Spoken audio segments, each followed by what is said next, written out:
Syara Bilkizal Humaira dari kelas 10 AKL 1. Saya akan menerangkan materi IPAS bab 2 tentang zat dan perubahannya. Yang pertama yang akan dibahas yaitu klasifikasi materi. Materi adalah segala sesuatu yang mempunyai massa dan menempati ruang. Materi tidak dapat diciptakan dan tidak dapat dimusnahkan. Materi hanya dapat berubah bentuk.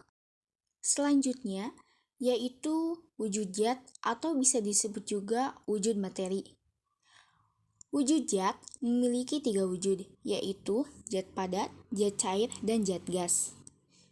Zat padat memiliki bentuk yang tetap.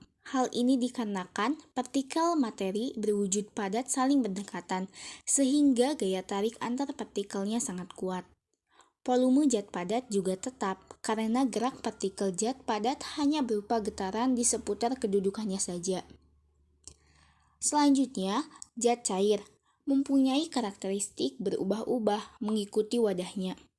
Hal ini dikarenakan jarak antara partikelnya tidak terlalu rapat. Sementara itu, volume zat cair adalah tetap, karena sifatnya mudah berpindah, tetapi tidak dapat meninggalkan gugus molekulnya. Yang ketiga ada zat gas. Zat gas mempunyai bentuk dan volume yang berubah-ubah. Hal ini dikarenakan jarak antar partikel materi berwujud gas berjauhan, tidak tersusun secara teratur, dan gaya tarik antar partikelnya sangat lemah.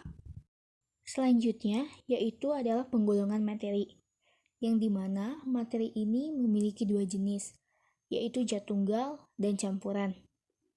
Zat tunggal sendiri terbagi atas unsur dan senyawa. Sedangkan campuran terdiri dari campuran heterogen dan campuran homogen. Zat tunggal adalah zat yang tersusun dari suatu materi yang tidak dapat diuraikan lagi menjadi zat yang lebih kecil dan sederhana. Zat tunggal dapat dibedakan menjadi unsur dan senyawa. Unsur adalah suatu zat tunggal yang tidak dapat dipisahkan lagi melalui reaksi kimia biasa. Unsur dikelompokkan menjadi unsur logam, non-logam, dan semilogam. Logam memiliki ciri-ciri mengkilap, keras, kepadatan tinggi, dapat ditempa, juga konduktor. Contoh dari logam yaitu perak. Non-logam memiliki ciri-ciri yaitu tidak memiliki sifat seperti logam atau kebalikan dari logam. Contohnya yaitu nitrogen. Semilogam memiliki ciri-ciri sifat peralihan antara logam dan non-logam.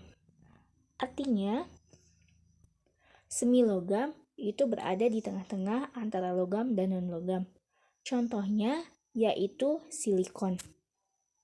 Lalu selanjutnya adalah senyawa. Senyawa merupakan gabungan dari beberapa unsur yang berbeda jenis dan saling berikatan melalui reaksi kimia dalam perbandingan massa tetap dan tertentu.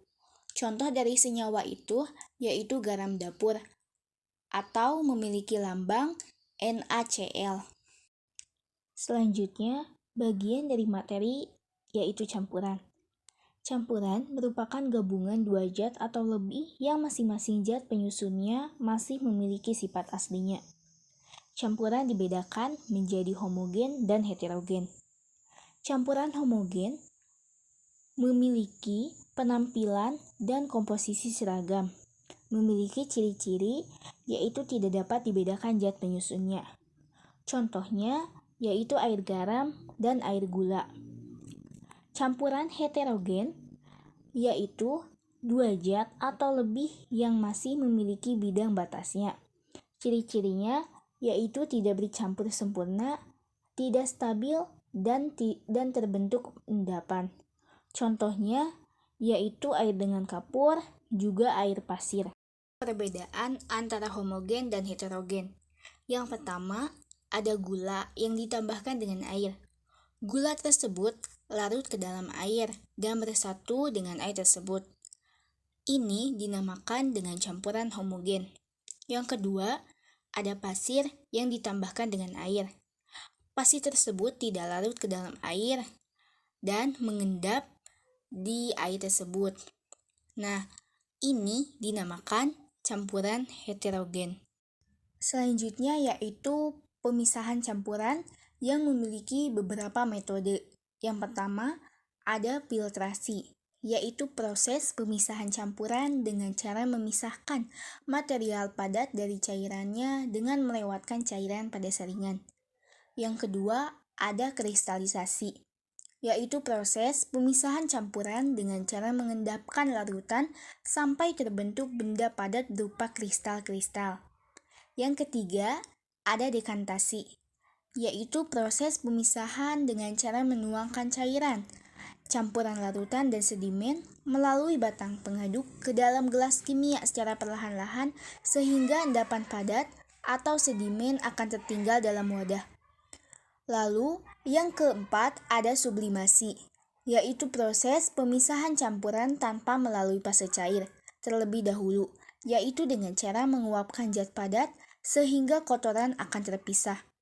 Yang kelima, ada distilasi, yaitu proses pemisahan campuran berdasarkan titik didihnya, yaitu kecepatan atau kemudahan bahan untuk menguap. Yang keenam atau yang terakhir ada kromatografi, yaitu proses pemisahan campuran berdasarkan perbedaan pola pergerakan antara fase gerak dan fase diam suatu molekul pada suatu larutan. Selanjutnya adalah sifat materi. Sifat materi dibedakan menjadi dua, yaitu sifat fisika dan sifat kimia. Yang pertama yang akan dibahas yaitu sifat fisika. Pengertian dari sifat fisika ini adalah sifat-sifat yang berkaitan dengan keadaan fisik suatu benda. Yang termasuk sifat fisika adalah bentuk, warna, bau, eksaran, titik didih, titik beku, daya hantar, ukuran partikel, serta massa jenis. Contoh dari sifat fisika ini yaitu seperti bongkahan es batu dapat berubah menjadi cair ketika terkena panas. Intinya, ketika kehilangan atau mendapatkan panas, suatu benda dapat berubah wujud. Sifat kimia. Pengertian dari sifat kimia ini yaitu sifat kimia merupakan sifat zat yang berhubungan dengan mudah atau sulitnya zat tersebut bereaksi secara kimia. Yang termasuk sifat kimia adalah pembusukan, pekaratan, bereaksi dengan asam, menghasilkan gas, serta bereaksi dengan zat lain. Contoh dari sifat kimia itu yaitu seperti reaksi makanan dengan udara dapat menimbulkan pembusukan.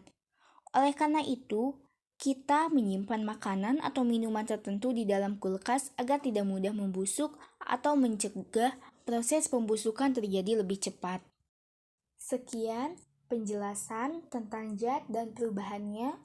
Terima kasih telah mendengarkan. Sampai jumpa di penjelasan selanjutnya.